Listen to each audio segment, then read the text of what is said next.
Olá, pessoal, sejam bem-vindos a mais um episódio do IDP Connect. Meu nome é Juliana Vasconcelos, sou apresentadora de vocês. Estou muito feliz de estar aqui hoje com um convidado incrível, doutor Ricardo. Tudo bem, doutor? Tudo bom, Prazer. Ju? Como é que você tá? Tudo Prazer. bem, seja bem-vindo ao nosso Obrigado, podcast. obrigado. Uma honra estar aqui com você. Você é os alunos do IDP, né? Isso, exatamente. Conta pra gente um pouquinho sobre a sua trajetória, como foi que começou essa carreira jurídica. Legal.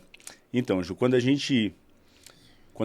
saí do ensino médio lá atrás, a gente ficou naquela dúvida, estuda para a UNB, vai para uma faculdade particular logo para dar seguimento, né? Eu já sabia que eu queria direito e aí ainda fiz um ano de cursinho pré-vestibular. Fiz um vestibular, tinha até uma possibilidade de bolsa, então foi mais tranquilo. E como curiosidade, eu fiz 3 semestres. No 4º semestre, eu já não gostando, percebendo que o curso não estava da maneira que eu queria, até por uma situação organizacional, por uma situação que eu imaginei que seria diferente.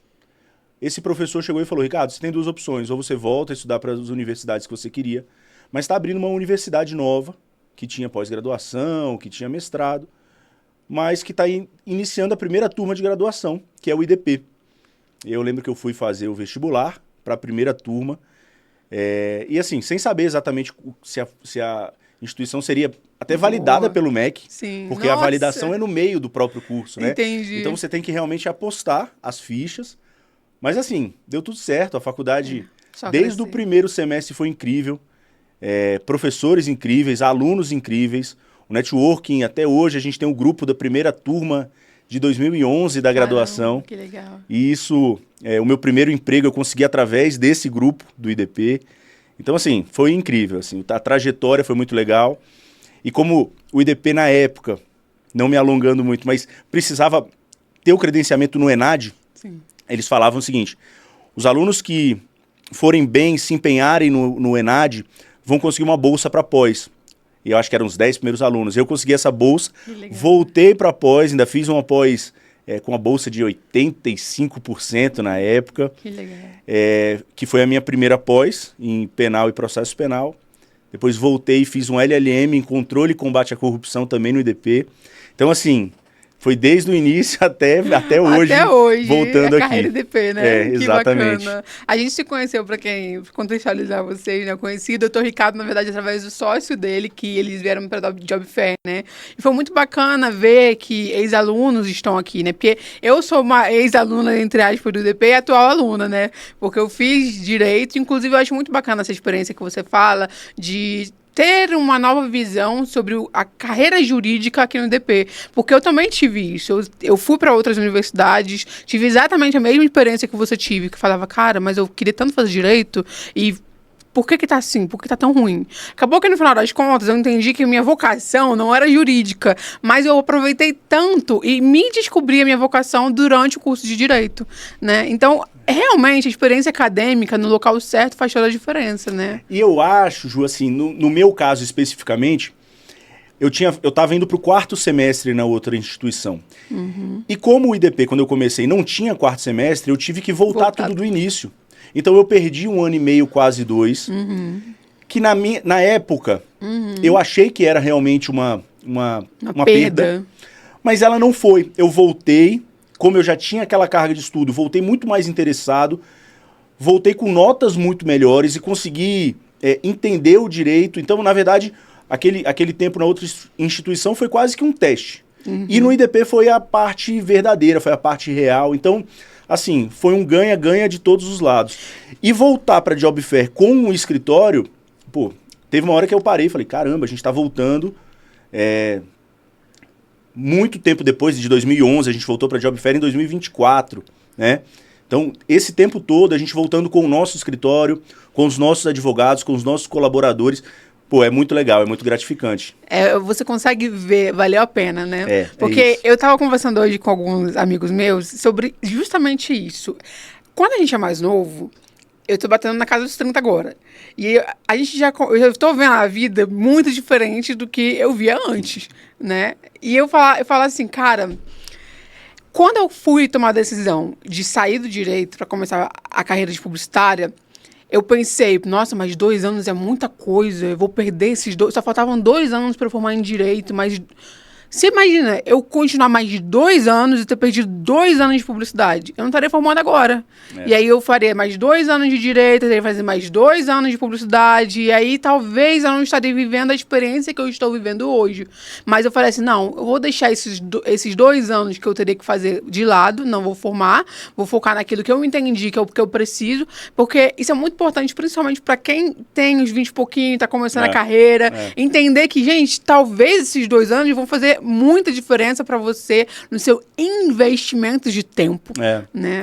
E talvez aquela pessoa que tenha começado um curso de publicidade e propaganda assim que saiu do ensino médio, não tenha tido essa vivência no direito que você teve e uma maturidade, um amadurecimento. Exato. Então, assim, a verdade é que a trajetória de carreira profissional, ela nunca é uma trajetória linear. Exato. Né? Não é degrau por degrau. Às vezes você fica 1 ano, 2 anos no mesmo degrau, daqui a pouco você pulou 3 degraus e aí a situação você evoluiu de uma maneira muito maior, né?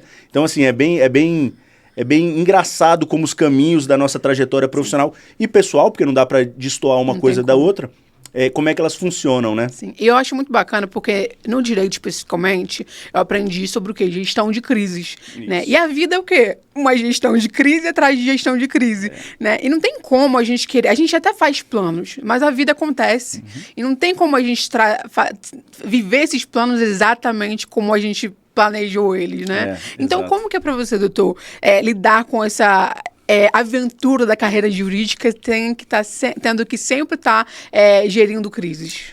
O nosso escritório, Ju, assim, quando a gente entendeu por abrir o escritório, tanto eu quanto o doutor João, a gente teve outras experiências no mundo do direito, foi trabalhar em outros lugares, estágio, trabalho mesmo como advogado.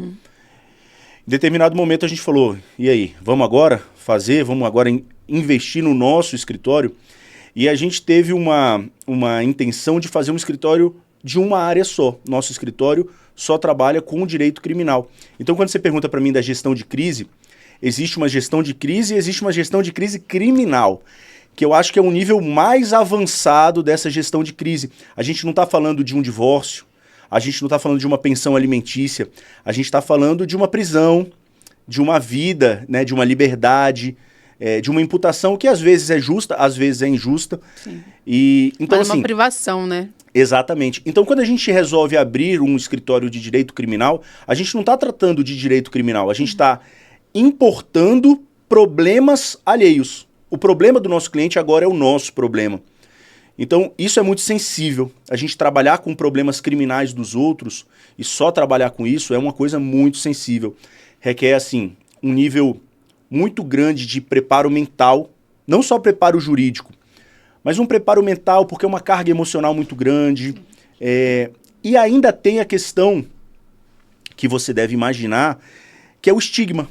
Porque quando você fala o seguinte, eu sou advogado tributarista, você fala, opa, tributarista? Nossa, então ele é rico, então ele tem um escritório incrível e trabalha com demandas complexas. E quando você fala que trabalha com direito criminal, às vezes tem uma expressão que eu acho que tem que ser falada aqui, que é o advogado de porta de cadeia. E isso virou uma expressão jocosa, uma expressão preconceituosa. E, na verdade, a liberdade do nosso cliente, ela pode estar na porta de uma cadeia, ela pode estar na porta do Congresso Nacional, ela pode estar na porta do STF. E a intenção do advogado é estar onde o cliente precisa, né? Então, quando você pergunta sobre gestão de crise, eu acho que quando a gente trabalha isso no criminal, é mais complicado ainda. E é por isso que a gente tende a ter reunião com nossos colaboradores, reuniões periódicas, falando, gente, calma, não vamos levar o problema do nosso cliente para casa. Não vamos dormir com o problema do nosso cliente, porque senão a gente não dá conta, somos seres humanos. Então a gente tem que entender a parte profissional, a parte pessoal, até para conseguir gerenciar da melhor maneira esse tipo de crise, sabe? Eu acho muito bacana você falar sobre não levar o trabalho para casa. Isso é essencial, especialmente na área criminal, né? Mas em todas as áreas. Eu trabalho com conteúdo sensível, né? Eu trabalho na parte de comunicação. E no começo foi muito difícil pra mim, porque lidar com certos tipos de conteúdo, aquilo ali vai acabando com a sua alma. Parece que você chega em casa e você fala, meu Deus, e agora? Você não... É difícil você continuar com a vida depois de você ver coisas tão horríveis, né? E eu acho que na área criminal é a mesma coisa. Eu falei pra você no backstage, né, que eu já tive uma experiência de estar estagiando na área criminal 2 vezes só pra nunca mais, porque eu admiro muito quem trabalha na área criminal.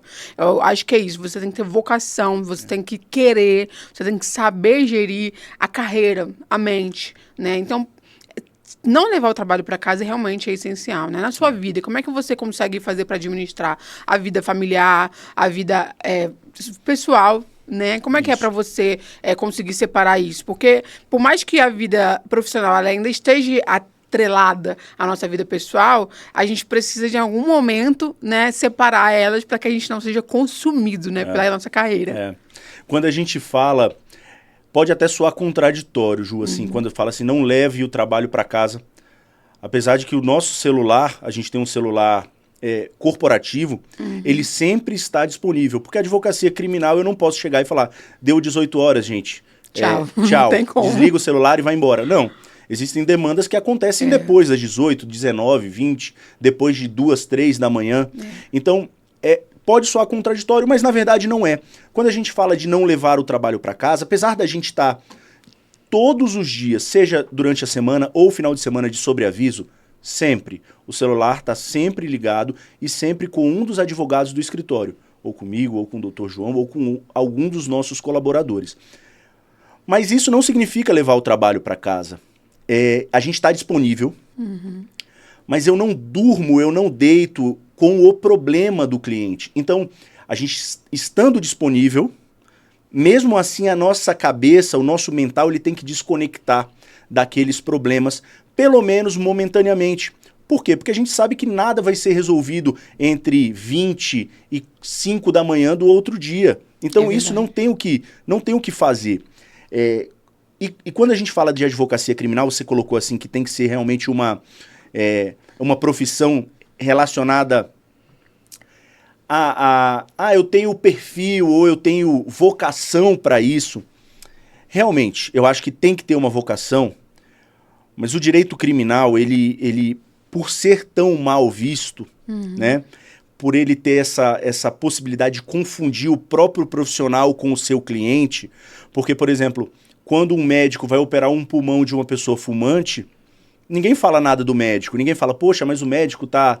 Ou quando o médico vai tratar algum criminoso, por exemplo, que levou um tiro, todo mundo quer que o médico salve aquela vida. Mas quando a gente fala da advocacia criminal é um pouquinho diferente. Às vezes a nossa profissão, ela se confunde com a falha, com o crime, com a contravenção, com o delito que o nosso cliente, porventura, pode ter cometido. E eu acho que é legal, Ju, a gente perceber o seguinte, a gente nem sempre defende o nosso cliente da inocência. Acho que um caso muito representativo agora que foi julgado é o caso da Marielle Franco, né? Foi julgado, os executores do crime foram condenados. E os advogados estavam ali fazendo o trabalho deles. Buscando o quê? Uma condenação justa, não buscando absolvição. Então, muitas vezes o advogado ele entra ali para buscar simplesmente que as regras do jogo sejam seguidas. Mesmo que o meu time perca, a regra do jogo foi seguida. E aí a justiça foi feita. Então, quando a gente fala de vocação, é um pouco disso. E trazendo para a tua pergunta, para não fugir muito, como é que a gente gere isso dentro da nossa família? A nossa família, ela é a parte mais importante dentro desse ecossistema. Porque sem a família estar apoiando, sem a família entender, e por muitas vezes aconteceu com a minha esposa, eu cutuquei ela à noite, falei, Mara, eu preciso ir para a delegacia. E ela trabalha no funcionarismo público, então o horário dela é pré-definido, e ela falou, tá bom, só me manda mensagem quando você chegar. Então, assim, esse tipo de apoio, porque eu sei que naquela palavra, só me manda mensagem quando você chegar, é um tipo de apoio, vai. Eu entendo o que você está fazendo, eu entendo que às vezes você vai ter que passar a noite na delegacia para atender uma diligência, para garantir uma legalidade, uma legitimidade, por exemplo, de uma busca e apreensão, ou de uma situação relacionada à prisão. E eu acho que sem a compreensão da família não dá. Não dá para seguir nesse mesmo ritmo, nessa mesma estrutura. Então, a família é o pilar, apesar de que não tem uma relação tão grande com o profissional, mas ele é o pilar para os nossos voos profissionais. A gente só consegue voar se a gente sabe que tem um ninho para voltar, né? Senão a gente não voa. E a comunicação é essencial, né? Porque muitas das vezes a gente se sente mal compreendido porque a gente não deixou claro. A sua família hoje entende que é uma necessidade de você não estar presente às vezes. E se for comunicado isso, é muito mais fácil, né? No momento que você estiver disponível, você vai fazer os seus sacrifícios, a família faz os seus sacrifícios. E juntos, o fluxo fica muito mais fácil, né? Ultimamente, Ju, tá acontecendo assim, depois da Operação Lava Jato, que foi um marco para a advocacia criminal, é muito comum, e eu não vou entrar no mérito se é certo ou se é errado, a Polícia Federal, junto com o Ministério Público Federal, eles costumam deflagrar operações no final do ano. Por um motivo específico. Eles sabem que se eles deflagrarem algum tipo de operação ali, próximo do dia 15, 18 de dezembro, o tribunal entra em recesso. Então, essa operação deflagrada, uma prisão preventiva cumprida, fica mais difícil de ser revogada, porque o recesso começa. E esse recesso vai do dia 20 de dezembro até o dia 20 de janeiro. Ou seja, aquela medida de busca e apreensão, de prisão temporária, de quebra de sigilo telefônico ou telemático, ela gera mais eficácia nesse período do final do ano. E mais demanda para você. E mais demanda pra gente. E geralmente, esse período de final de ano, o que a gente está pensando? Viagem, festa de final de ano. Exato. Então, já aconteceu, meados ali de 2020, 2019 para 2020, salvo engano, uma operação que a gente participou, que foi deflagrada no dia 17 de dezembro. E a gente com passagem comprada, férias, hotel, aquela coisa toda. Mas o que a gente pode fazer? Contar com a compreensão da família. Falar, gente, não tem como.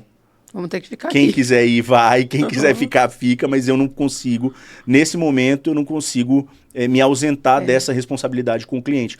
Então, assim, é só para exemplificar esse tipo de renúncia que às vezes a gente tem que fazer e às vezes a nossa família tem que fazer em prol da nossa profissão. É o encargo da profissão, né? Cada profissão tem um cargo específico, né? Exatamente. A gente precisa entender. Eu sempre falei, gente, eu não quero ser médica. Desde criança, eu já sabia que eu não queria ser médica, porque eu sabia desde 5 anos de idade que o médico vai ter que, às vezes, atender emergência, é igual vocês, né?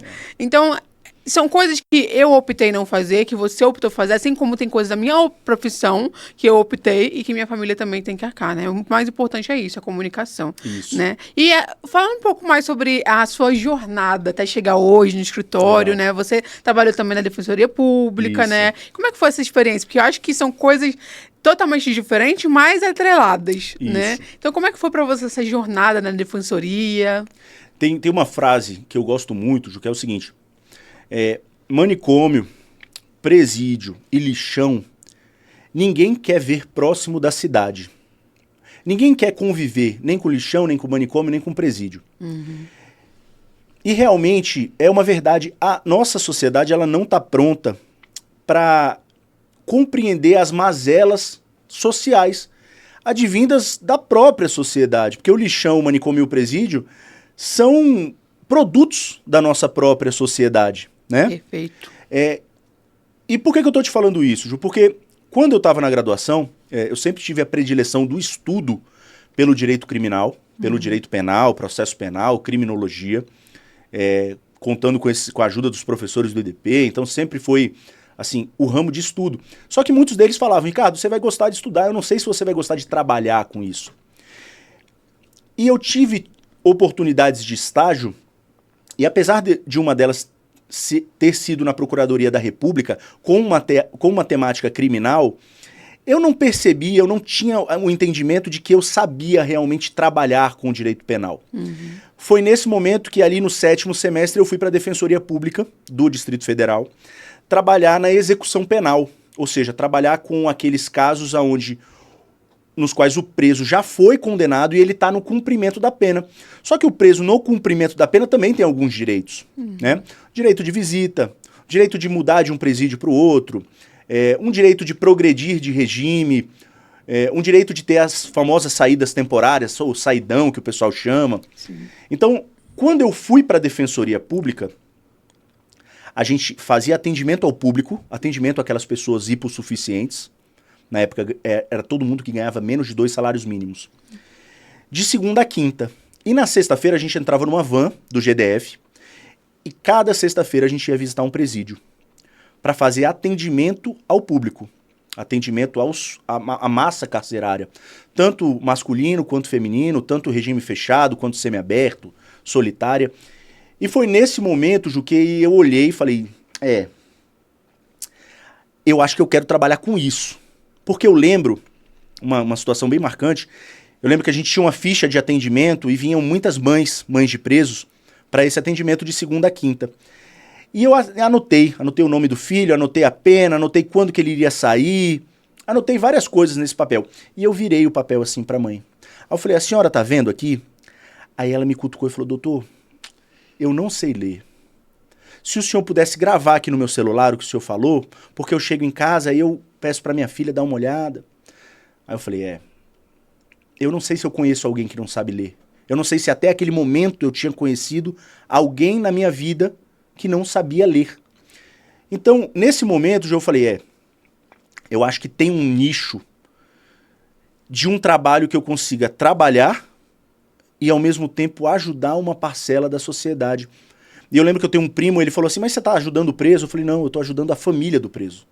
Mas se fosse o preso, também não teria problema. Todo mundo tem o seu direito de ser defendido, né? Mas vem aquele estigma que, mais uma vez, eu falei, Exato. E ele volta. Então, essa trajetória foi quando eu saí da Defensoria Pública, passei na OAB e voltei para a Defensoria Pública para trabalhar como colaborador, trabalhar como voluntário, sem recebimento. E aí, nesse momento, eu trabalhei mais um tempo nesse núcleo, no núcleo da execução penal. Na época, me foi oferecido um cargo comissionado e eu fiquei numa dúvida muito grande. Ou eu entro nesse cargo comissionado ou eu vou para um escritório de advocacia. E eu lembro que eu conversei principalmente com a minha mãe e aí ela falou, filho, eu acho que você no cargo comissionado muito provavelmente pode ficar estacionado. E se você for para um escritório trabalhar para alguém, futuramente pode ser o seu escritório. E foi exatamente isso que aconteceu, Ju. Eu fui para esse escritório, nesse escritório eu entrei como advogado, 2 anos e meio depois eu virei sócio desse escritório que eu entrei, e fiquei mais 3 anos como sócio desse escritório. Foi um aprendizado enorme, foi um aprendizado, assim, foi uma escola. Só que esse escritório, ele tinha um espectro geral de atendimento. Trabalhava com civil, trabalhava com administrativo, trabalhava com licitação, trabalhava com criminal também, e eu capitaneava essa área do criminal. E aí foi o momento que, juntando com o João Arthur, que era meu colega da graduação, dessa primeira turma que a gente falou lá atrás, e ele também veio com uma trajetória de sociedade num outro escritório, trabalhando com direito mais na parte direito bancário, e sempre gostando do penal, e ele falou, vamos, agora eu acho que é o momento da gente se unir e criar o nosso escritório para trabalhar exatamente com o que a gente quer, que é o direito criminal. E aí, Ju, voltando e fechando essa tua pergunta, a primeira área que a gente abriu no escritório foi a área de execução penal. Foi aquela área atendendo familiares de presos para analisar os pedidos e os direitos que eles tinham e que pela morosidade do Estado, a gente sabe que a população carcerária do DF é grande e os defensores públicos, apesar de fazer um trabalho incrível, não conseguem dar essa vazão, a gente começou a trabalhar nessa área. E hoje a gente ainda tem lá no escritório a possibilidade do trabalho pro bono, que é o trabalho dessas famílias hipossuficientes, demonstrando a hipossuficiência, a gente pega esses processos e não cobra nada. Então, é engraçado os caminhos profissionais que vão se produzindo em ciclos e a gente percebe que depois disso tudo, a gente está com o escritório mexendo com a execução penal, que é o que eu trabalhava também lá na época de Defensoria Pública como estagiário. Eu achei muito bacana essa parte que você fala sobre pro bono, né? Eu já estudei muito sobre pro bono, eu fiz muito pro bono quando eu fazia direito, né? E é uma área essencial que a gente precisa. Eu assisti um vídeo muito impactante esses dias no LinkedIn, que era um advogado muito famoso, muito rico nos Estados Unidos, e ele vai defender as pessoas que pagam melhor, claro, né? Mas ele falou uma frase muito marcante, que ele estava defendendo a pessoa que pagava bem. E, infelizmente, esse cara era uma pessoa ruim. E a pessoa que estava do outro lado era uma pessoa pobre. E essa pessoa não podia pagar um bom advogado. E ele falou desse jeito: ela vai perder porque ela é pobre. E quando a gente cria essa oportunidade, que eu creio, de colocar bons advogados estudados, claramente é o caso aqui, em sociedades que têm essa visão de oferecer serviços de pro bono ou serviços com uma oportunidade maior para quem não tem condições de pagar, é tão importante para a sociedade, porque a gente é realmente uma oportunidade, porque a gente sabe que a justiça não é perfeita, está longe de ser, e infelizmente muitas pessoas estão encarceradas porque não tiveram uma pessoa para defendê-los. Como você falou, a gente tem uma demanda muito grande no judiciário. A advocacia da Defensoria Pública, infelizmente, não consegue atender essa demanda muito grande, né? Então, quem é que vai poder ajudar essas pessoas que não estão tendo os seus direitos atendidos? Ou muitas vezes se defendendo de não estar no local que elas não deveriam estar, né? Então, como que é para você hoje lidar com essas situações, né? De estar trabalhando com pro bono e, ao mesmo tempo, entender? Porque um escritório, ele precisa de renda, né? Então, o que a gente vê muito é isso, né? Como que a gente vai conseguir lidar com as duas partes, né? De gerar renda para o escritório, de gerar demanda, e porque eu sei que no direito, a OAB proíbe você fazer publicidade, né? Então, tem essa parte que você não pode fazer, né? Quando a gente trabalha esse tipo de caso, Ju, a gente abriu o escritório e falou... vamos ter planejamento, a gente tem que saber aonde a gente quer chegar, porque sem saber onde quer chegar, qualquer lugar é lugar. Então, vamos entender o que a gente quer para o primeiro ano, o que a gente quer para o segundo ano, o que a gente quer para os anos para frente. E percebendo isso, um dos passos que era inegociável do escritório era trabalhar com o que a gente chama de maxi-processo. O que são maxi-processos? Ou processos de caráter complexo? Um exemplo que a gente tem é a Lava Jato. A Lava Jato é um maxi-processo. Ou seja, eu não tenho um processo da Lava Jato. Eu tenho 37 fases da Lava Jato. Essas 37 fases com diversas ações penais, processos apartados de quebra de sigilo, de colaboração premiada. Isso é um maxi-processo. Então, os maxi-processos hoje, dentro do direito criminal, eles entregam para a gente uma demanda cada vez maior, principalmente depois da Lava Jato, grandes operações que aconteceram em Brasília, no Brasil todo. E isso permite ter acesso a clientes com maior poder aquisitivo. E não tem como a gente trabalhar aqui ou ser hipócrita de falar que um cliente com maior poder aquisitivo ele paga a mesma coisa que um cliente com baixo poder aquisitivo. Não tem como. A nossa precificação é diversa, até porque um maxi-processo não é um processo de injúria, de difamação ou de calúnia que a gente resolve num período de 6 meses. Tem processos, tem fases da Lava Jato que começaram em 2015, 2016, 2017 e ainda não finalizaram. Então a gente está falando de 10 anos de atuação.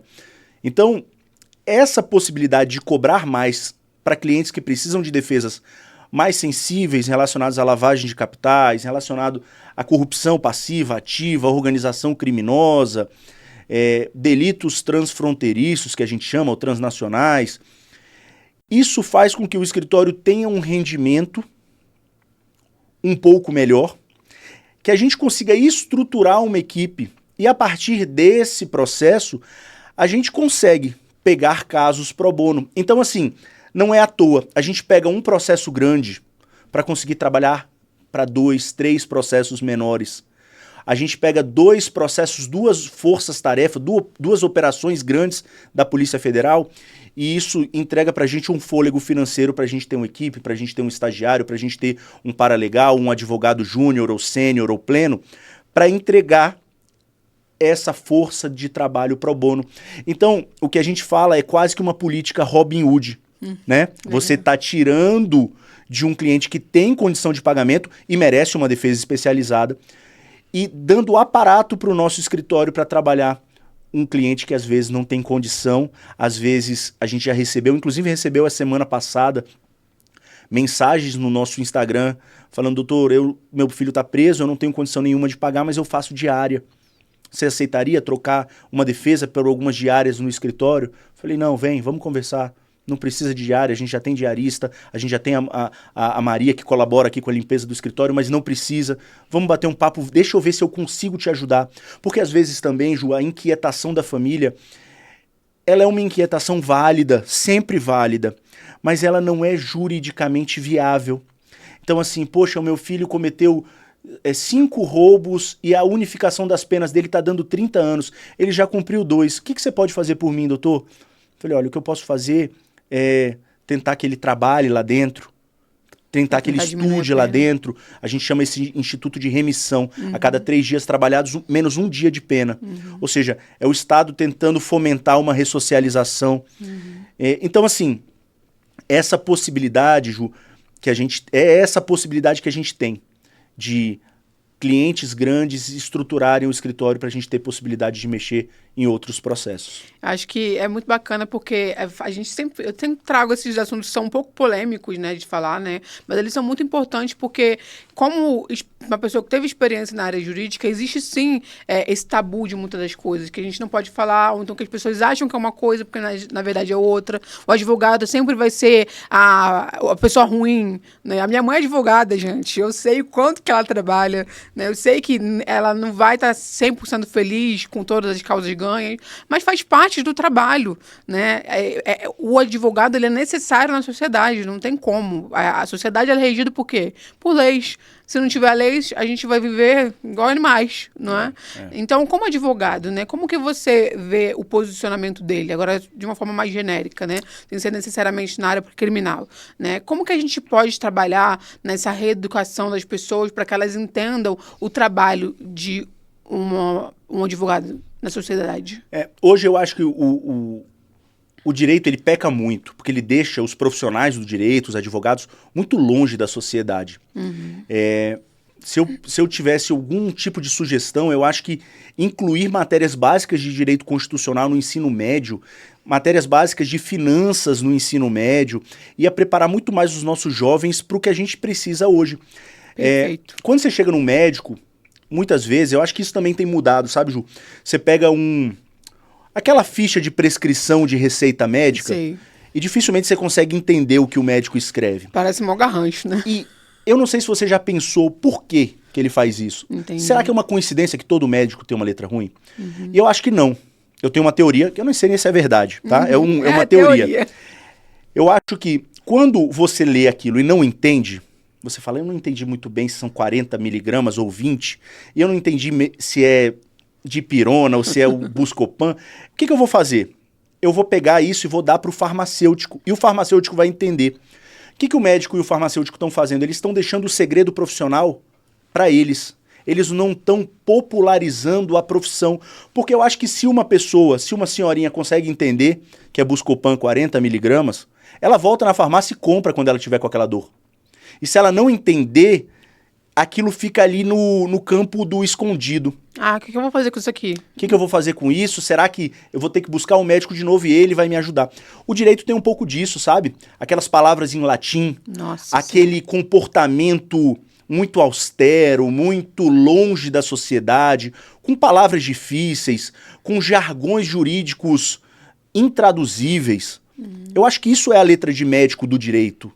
Você fala de uma maneira tão difícil que o seu cliente não está te entendendo, que o aluno da faculdade, e hoje eu sou professor de faculdade, e consigo passar um direito mais claro, mais direto, mais real para os meus alunos, porque eu falo, gente, vamos falar num português normal. Eu não falo na minha casa, Vossa Excelência, gostaria...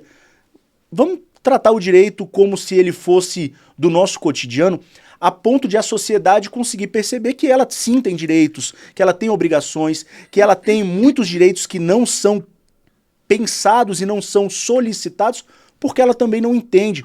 Então, assim, hoje, Ju, eu acho que trabalhar o mundo do direito seria aproximar esses advogados da população, seja ela mais rica, seja ela mais pobre, e muito disso para tentar incutir na cabeça das pessoas que o direito tem que estar no dia a dia.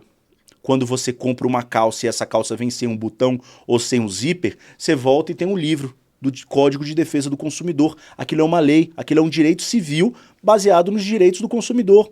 Quando você compra uma passagem, seja de ônibus, de avião e sua mala é extraviada, você tem esse direito.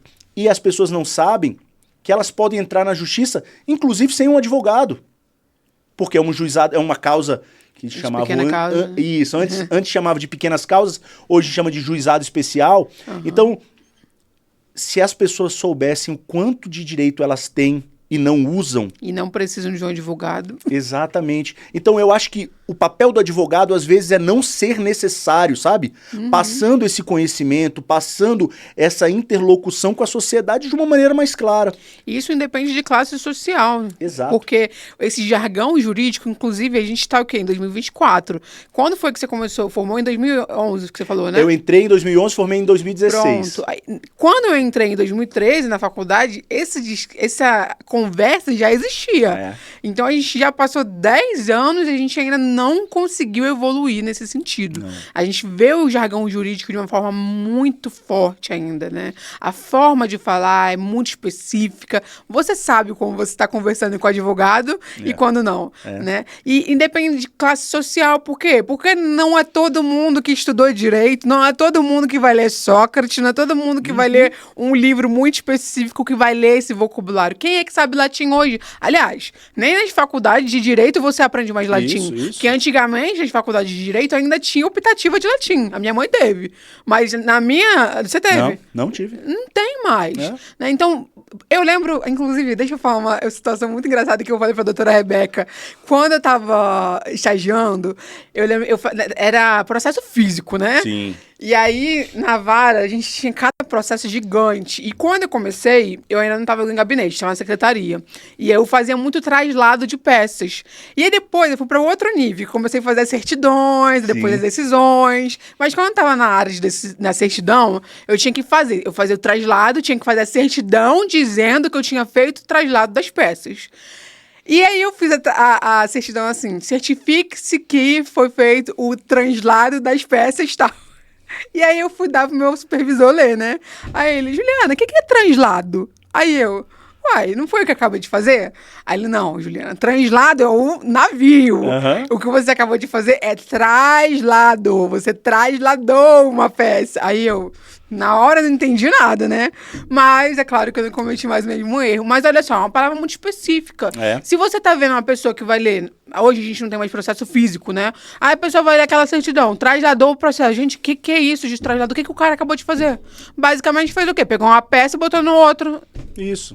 E isso, Ju, se você for analisar, não é exatamente a letra de médico, porque aí o cliente vai lá e vai ver e fala, não entendi. O que eu vou ter que fazer? Vou ter que chamar o meu advogado. E pro advogado é importante, pelo menos nessa visão arcaica, de ficar sendo extremamente necessário. O que é necessário não é o advogado, o que é necessário é o direito. Exato. Então, quando a gente cria amarras na nossa profissão, eu acho que de alguma maneira a gente exclui a sociedade do direito. E esse caso do translado é um exemplo excelente disso. Isso já mudou. Na época que eu comecei a estagiar, a gente endereçava uma peça escrito assim, excelentíssimo senhor, doutor, juiz de direito. É verdade. Agora isso parou, lá no escritório a gente só faz ao juízo da terceira vara criminal. Não tem mais esse excelentíssimo. Significa que o juiz não é mais um excelentíssimo? Significa, sabe? Significa porque, de alguma maneira, se eu entender que ele está no mesmo nível hierárquico que eu e que com o promotor, a situação fica mais simples, fica mais humana, fica mais verdadeira, né? Então eu acho que esse é um exemplo. Esse é um exemplo. A gente colocava muito, né, os juízes, embargadores num pedestal, né? Isso. Então, é como se eles mandassem na lei, mas na verdade eles só estão ali julgando o que já existe. Exato. Né? Eles são a peça que vai olhar para as duas, a teoria, né? Que vai olhar para todas as partes e decidir, ok, eu entendi isso, de acordo com a lei é isso, pronto. Ele tá, igual você falou, é o mesmo nisso, né? Exato. Então, doutor, se a gente depender de mim, eu fico até amanhã conversando, tá? Então, eu vou começar aqui já pro final, pra gente encerrando, né? Então, compartilha com a gente um pouco mais espiritual, filosófico agora, né? Pra você, como é que é fazer parte dessa jornada jurídica, tá hoje? Porque eu tinha conversado brevemente com o doutor João, ele falou pra mim que abrir esse escritório foi como se a realização de um sonho, né? Isso. De faculdade, que vocês conversavam, né? Então, como que é hoje estar vivendo esse sonho? Esse sonho, ele é um sonho vivido todos os dias, com seus sabores e dissabores, né? É importante que o jovem, quem está estudando, que está vendo o nosso podcast hoje, entenda que o sonho, na verdade, ele não é exatamente o paraíso, né? A gente tem sabores e dissabores decorrentes da nossa escolha. Mas o que a gente projetou lá atrás, o que a gente imaginou, o que a gente desenhou, ele aconteceu. O nosso escritório, o nosso espaço físico, a nossa forma de lidar com os nossos colaboradores é uma forma não engessada, é uma forma muito humana. Sexta-feira não existe terno, sexta-feira não existe gravata, a gente bate um papo, a gente sai para fazer os nossos happy hours, até como momento de descompressão. Legal. É aquilo que eu te falei, existe sim toda a pressão da advocacia criminal, e conseguir trabalhar da forma com que a gente imagina, eu acho que esse é o maior sonho. Então, entendendo os problemas do Brasil, os problemas do judiciário no Brasil, que são problemas enormes, né? Sem fim. Sem fim. Não tem como a gente se colocar como bastião para solucionar esses problemas. Esses problemas são endêmicos, sempre aconteceram. Cabe aqui a gente tentar ao menos minimizá-los, mas conseguir levar a nossa pessoa jurídica, o nosso empreendimento jurídico, advocatício, da forma com que a gente imaginou, eu acho que isso é a parte muito gratificante.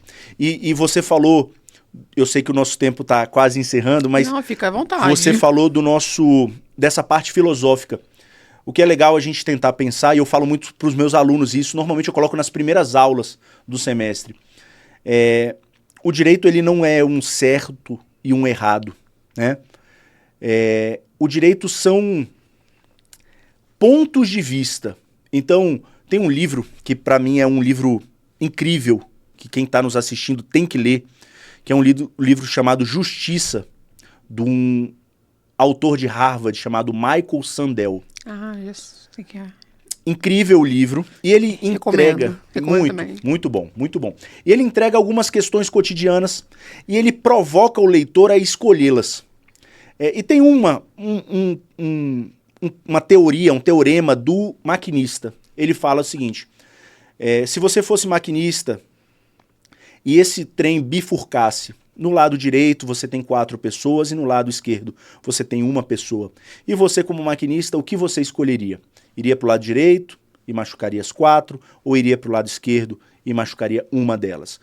E 99% das pessoas nos Estados Unidos falaram: eu iria para o lado esquerdo para machucar 1, é melhor machucar 1 do que machucar 4. Eu acho que essa é a visão lógica. E aí ele volta para esse teorema e fala: e agora se você não é mais um maquinista, você está esperando no trilho do trem, você está esperando como passageiro, e você está vendo esse trem passando. E você vê que esse trem está desgovernado, e tem 4 pessoas naquele trilho. E você sabe que, empurrando uma das pessoas que também é passageira, esse trem para. O que você faz? Você empurra uma pessoa para salvar as 4? Ou você não faz nada e deixa o trem machucar as 4 pessoas? E aí, pouquíssimas pessoas falam que empurrariam uma pessoa para salvar as 4.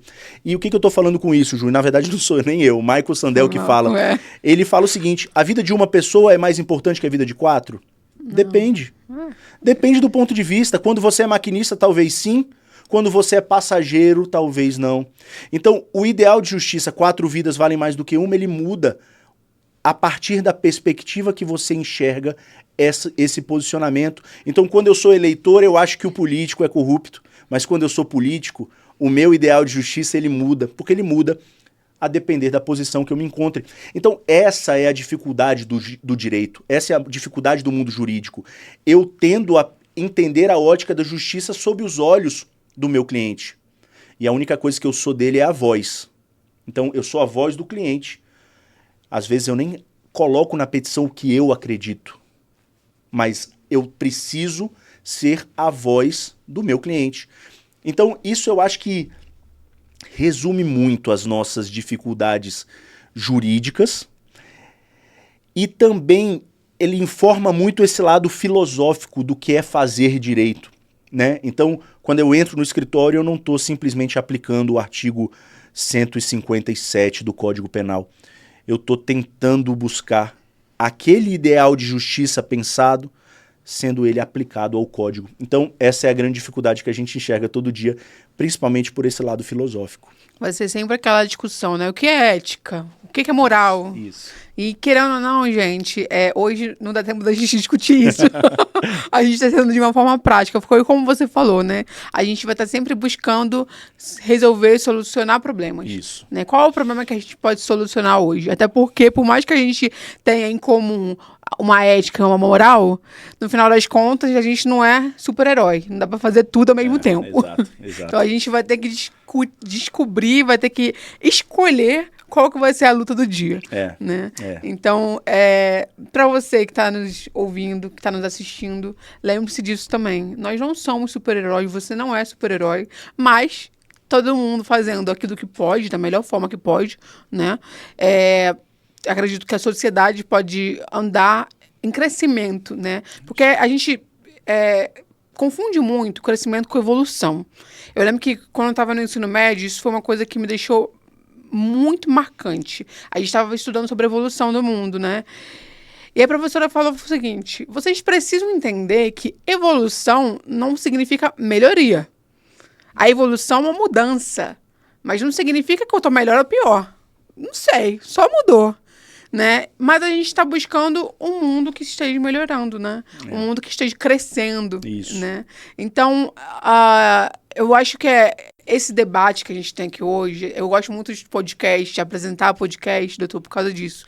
Porque a gente vê o mundo na perspectiva de outra pessoa é muito importante, sabe? Então, qual o conselho que você daria hoje principalmente para jovens, sabe? Que estão iniciando a carreira deles, que estão nessa dúvida de onde para ir, mas também, porque a gente sempre fala dos jovens, mas a gente esquece de quem tá mais velho, e a gente às vezes fica perdido, tá?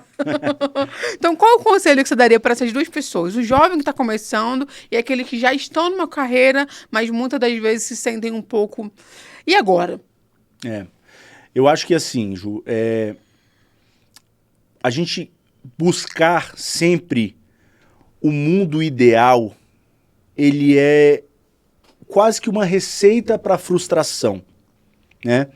Eu quero trabalhar no STF, porque o STF é o melhor lugar do mundo. Quando você chega, você pode ter um chefe que não é tão legal, companheiros de trabalho que não são tão... Então, quando a gente idealiza alguma coisa de maneira muito cega, é muito fácil de você se frustrar.